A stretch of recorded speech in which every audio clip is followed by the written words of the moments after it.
Di sini kami ingin mengajak ibu-ibu sini untuk berdiskusi penanganan kekerasan, pencegahan penanganan kekerasan dan bullying. Di sini ingin mengajak ibu-ibu untuk turut andil dalam program tersebut. Jadi untuk itu kita ingin berdiskusi bersama-sama. Kita ada program banyak untuk bullying, kita ada sosialisasi yang waktu itu dalam murid, kemudian kepada siswa dalam pelayanan dunia kita, kemudian juga ada lagi kita ada timnya. Jadi kami ingin melibatkan ibu di sini untuk turut bersama-sama mengatasi bullying. Kira-kira dari bapak ibu di sini, ibu-ibu di sini, apakah ada yang masih belum paham gitu tentang bullying, Bu?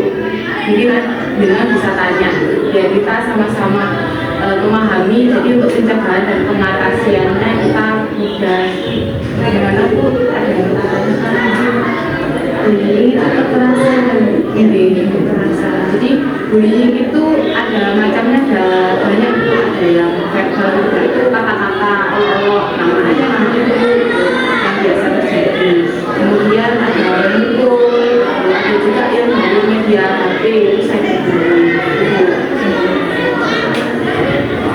Terus saya sebagai orang tua dari mereka yang berbeda, apa yang harus saya bantu untuk mengatasi biar anak-anak tidak begini lagi. Terima kasih Bu. Pertanyaannya untuk orang tua sendiri perannya sangat penting karena orang tua sebagai rumah ya untuk anak-anak.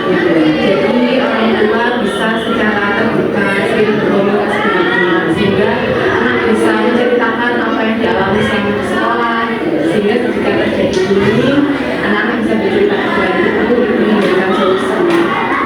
Kalau anak-anak mengatakan orang tuanya kan bisa anak ada yang minder kan bisa sama pelajaran lah masuk itu dari faktor harus itu harus dipenuhi. Untuk anak-anak yang kena bullying berapa besar kan banyak anak minder. Melanjutkan SOP-nya untuk bullying yang terjadi di luar sekolah, penanganannya kita sebagai pendampingnya, maka kita akan mendampingi ibu hingga masalahnya selesai jika itu terjadi di luar sekolah. Kalau untuk yang di sekolah nanti kita akan mencari datanya, kemudian kita cari bukti-buktinya. Jika memang dia terbukti maka akan kita beri sanksi. Kemudian untuk korban tetap kami dampingi. Kemudian jika terjadi di asrama kita bekerja sama dengan pihak pondok pesantren dan pengasuhnya untuk pencarian bukti-bukti bahwa memang terjadi bullying. Jika memang terjadi kita akan dampingi korban, kemudian memberikan sanksi kepada pelakunya. Jika memang kasus dirasakan terasa berat sudah melampaui batas, maka kita alihkan kepada yang lebih pihak yang berwajib. Karena kita juga ada kerjasama dengan Polsek. Itu saja Bu dari tim kami. Kita sudah mengucapkan terima kasih. Itu saja. Ya saya kira ya kalau anak-anak menurut saya yang memang butuh kasih sayang. Iya. Kalau senang butuh pelan-pelan. Mereka menurut saya yang dia nalurinya manusia berangkat dari kasih sayang. Kenapa? Kalau anak-anak generasi memang butuh kasih sayang ya Bu. Kalau nggak ada kasih sayang mungkin anak kan bisa berontak. Melampiaskan kita kan gitu. Melampiasnya bahaya. Terus butuh rangkulan. Ya anak kan dirangkul kan nggak sendirian ya. Seperti kita kalau nangis sendiri kan seperti itu ya kayak merasa sendirian, merasa tertekan, tidak ada temannya, nggak ada yang mau mengembangkan minat bakat mungkin hobinya apa tidak bisa. Bapak Ibu guru dan warga sekolah semuanya kita saya itu tadi bersatu saling sinergi saling saling mengingatkan saling mendukung anak-anak jangan sampai menjatuhkan mental anak-anak seperti itu. Tujuan kita ini sama Bapak Ibu ibu-ibu mendukung anak-anak agar mentalnya ini siap untuk pembelajaran dan siap untuk menerima lingkungan yang ada di sekitarnya. Dia tidak kaget kalau ada teman-teman model teman-teman yang mungkin itu nakal atau kenakalan remaja. Jadi itu mungkin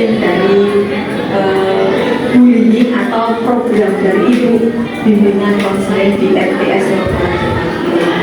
Di sini juga bimbingan konselingnya tidak di sini sendiri Bu, ada tim yang bergabung. Kemudian kami juga akan melibatkan ibu-ibu di sini untuk turut menemani kami dalam mengatasi ini. Jadi untuk standar operasional pelaksanaannya, untuk alur penanganannya Gini kan bisa membantu mentalnya rendah gitu. Mungkin dari lingkungan sekolah ya Bu ya, itu kan karena kita lingkungan pondok Bu. Nah, hal-hal seperti itu karena kita mulai pagi hanya sampai siang sampai jam 12, jadi di luar itu kita setiap hari itu pasti memberikan materi anti bullying, karena dari pemerintah sudah dicanangkan bahwa madrasah ini harus anti bullying, karena itu dampaknya tidak hanya jangka pendek dan tidak hanya di kelas, nanti dampaknya waktu pulang di rumah pun dia akan menceritakan permasalahannya dengan teman-temannya, mungkin kakak kelasnya, mungkin pengurus pondok yang menjadi racun di lingkungan madrasah kita. Jadi kita di sini meluruskan bahwa semua tindakan anti bullying itu sudah didukung pemerintah.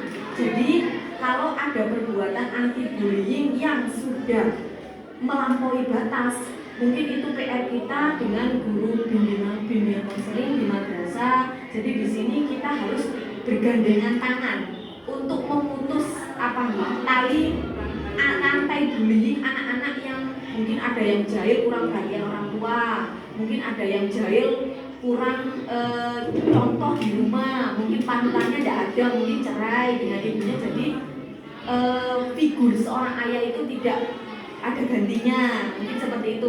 Mungkin anaknya terlalu pendiam, jadi anaknya mengurung diri, tidak berani cerita, jadi dia menumpuk masalahnya di dalam hatinya, jadi mungkin meluapkannya kepada temannya, kepada gurunya, bahkan kepada yang membimbingnya di pondok seperti itu. Dan hal-hal itu mungkin dapat kita diskusikan di sini, bagaimana dukungan kita ibu sebagai ibu, sebagai panutan anak-anak, untuk agar anak-anak ini tidak salah jalur, tidak salah melenceng dari pendidikan yang ada di madrasah. Bahkan nanti ada contoh kasus sampai mohon maaf ya, sampai terjadi dendam. Nah, kalau dendam nanti ada timbul sampai membunuh. Nah, itu yang diharapkan kita jangan sampai ke situ. Ya kami sebagai orang tua harapannya ya kayak gitu, tapi ya kembali lagi ya sebagai orang tua kita kan akan membimbing anak kita menjadi yang lebih baik lagi. Dan saya juga minta bantuan pada ibu semua, kalau ada di sekolah dia juga minta bimbingannya yang lebih baik. Cuma itu harapan saya. Ya, ya kalau